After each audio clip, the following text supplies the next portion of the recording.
Well, developing solid guitar technique is super important for everything from clean playing to just being more relaxed while performing. So in this episode of the Guitar Blog Insider, we're going to discuss the topic of getting better at left and right hand coordination by way of the use of some pentatonic scales for improving guitar technique.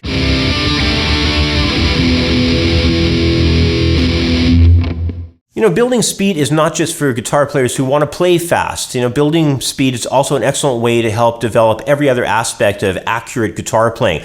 Once you've got good technique and finger dexterity, everything else that you play gets a lot easier, from rhythm playing to soloing and everything else in between. As you improve your technique, the clarity and skills for faster, cleaner playing on the guitar just keeps getting better and better for you. So let's run through a collection of short exercises that use the pentatonic scale to help improve your guitar technique.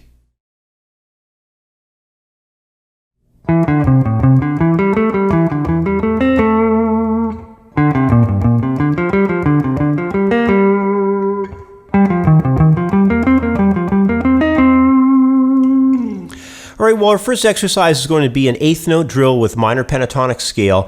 And before we get started, I wanted to mention a couple of important constant parameters that I think you should have at the top of your mind, when you're doing this kind of work. The first is overall consistency. You've got to do these drills for a while. They won't work if you only play them, for a week or for a month or something. You need to integrate them and have them become a habit for you for quite a long time. I'm talking literally months here. If you read some of the books on the guys that are the real shredders out there, like one of the scale books I used to have was from Al Di Meola, and he said in there that he worked 3 years to develop his technique, and the guy's just a monster technically. So this is the kind of work that you're got ahead of you.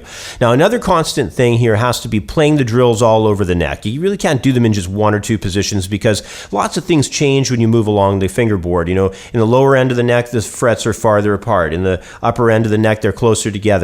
And it's a different action, for how the strings are depressed, in different areas of the guitar neck. So play them all over the neck. That's an important one too. One last one I want to mention is always having a metronome on or a drum machine ticking away in the background. That time clicking away is paramount to the development of your overall skills. So, with all that out of the way, I just want to rip through this idea of example number one for you. It's really straightforward. A lot of these drills, they're all pretty basic, but, it's just the act of doing them for quite a long time to build the speed and the accuracy.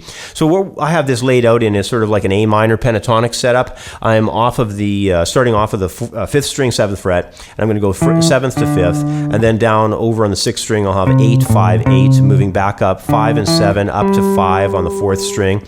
And then on the next measure, I'm going to go 7, 5 on the 4th string, and then back to the 5th string, 7, 5, 7. Then back to the 4th string, 5th and 7th, up to the 3rd string, 5th fret, and then just resolving on the 7th fret of the 4th string, which is the tonic of the scale. So just like this, I'll play it slowly.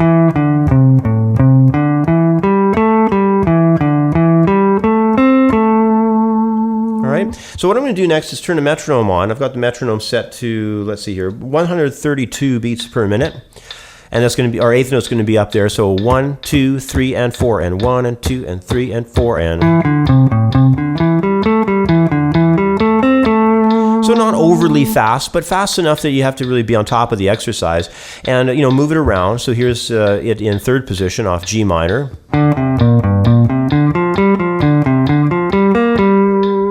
Move it somewhere else. We'll put it up to a C at the 8th position here.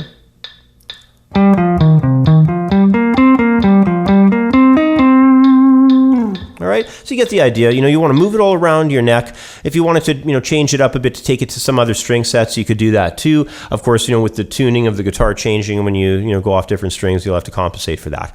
But anyway, that's example number one.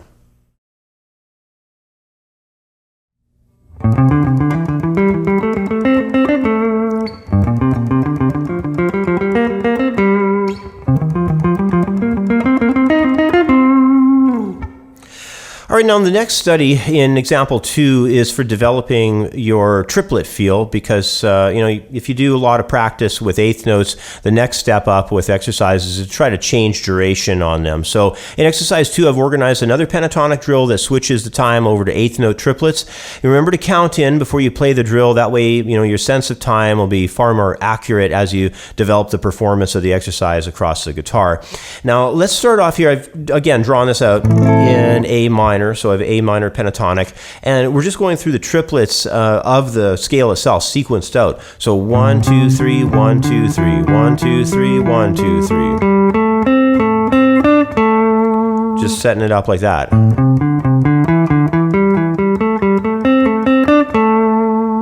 And always count through your triplets, 2 and 3 and 4 and 1 and 2 and 3 and 4 and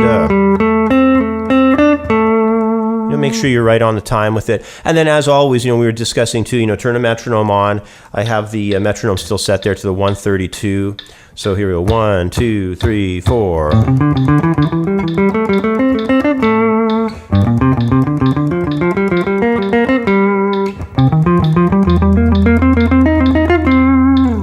Just take it along the neck and develop the speed with it, slowly but surely. And always, try to use some alternate picking in the beginning with these, and, try not to mess that up, keep it very consistent, because the more consistent you are with a lot of these sequencing drills, the better your left and right hand coordination will become. But that's a really nice one, and you just have to get used to the locations across the neck and what the fingering feels like, and you can start cranking up the speed.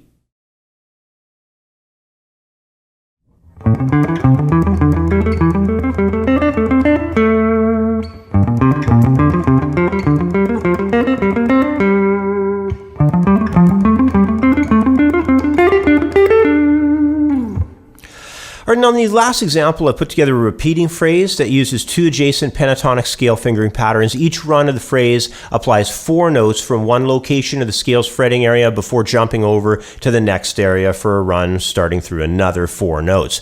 Now, it's a really cool sounding technique drill, but it does stress the hand out somewhat, so I got to warn you on this and all of these studies. Make sure that if your hand starts to fatigue a little bit, it's time to cut it back and slow down. Just make sure there's no pain that starts entering. Stressing your hands out too much, and when it leads to pain, that means the muscles are overtaxed, and you shouldn't push yourself any much further than that. Take a break that day. You don't want to get any kind of tendonitis issues, which are absolutely no fun at all. So just be sure to keep a nice balanced, steady approach with all these technical drills. Remember that saying of no pain, no gain. That phrase might work in the gym, but it's not for the guitar fingerboard. All right.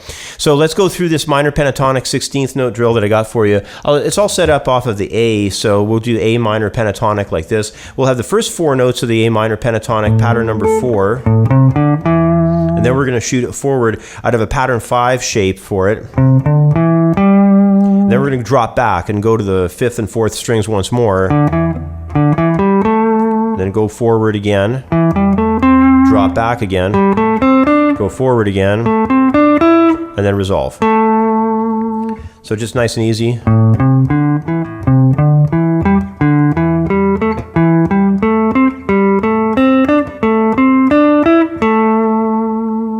Take that up to speed. I would say that probably a really good initial tempo for that might be maybe around 72 beats per minute, maybe 76, something like that. Then try to push it to 80, and then maybe try to get it up around the 90s, and maybe have an initial goal for getting it around 100 beats per minute. 100 beats per minute would sound like this. So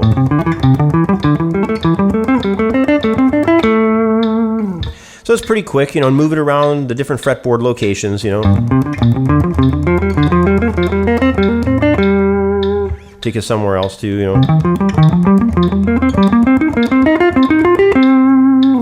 But it sounds cool, it's a fun one to get lateral movement too, because you're jumping, very laterally along, horizontally along your neck to be able to execute that run. So take your time with that one, build that one up, and most of all, have fun getting all these together, because it's really going to help your technique overall on the guitar fingerboard. Lots to do with left and right hand coordination, and just, the betterment of everything to do with your picking and everything, really. So work on these exercises. They're fantastic to get down. Finding time to work on guitar technique drills and coordination studies will go a long way to helping every guitar player fix any kind of technical problem. Maybe it's left and right hand coordination, that's a big factor. It could just be clearing up your guitar sound and technique. Without doing that, though, guitar playing will probably be sloppy, and speed will often be a really elusive thing for a lot of players. So, take the time and work on these exercises and all kinds of other exercises over the months and years ahead. After introducing guitar technique studies, you're going to find that your ability level for speed and accuracy is going to improve greatly. Anyway, I'd be interested in hearing your thoughts on all this in the comments section below. Thanks for watching, and we'll catch up next week on my other channel for another episode of the Guitar Blog Insider. I've got 25 years experience teaching guitar and have written a well-organized step-by-step guitar course. Head over to my website at creativeguitarstudio.com and sign up for a free membership today. Join the thousands of members worldwide who have already enrolled. There's no need to try learning the guitar on your own. Let me help you become the best guitar player that you can be.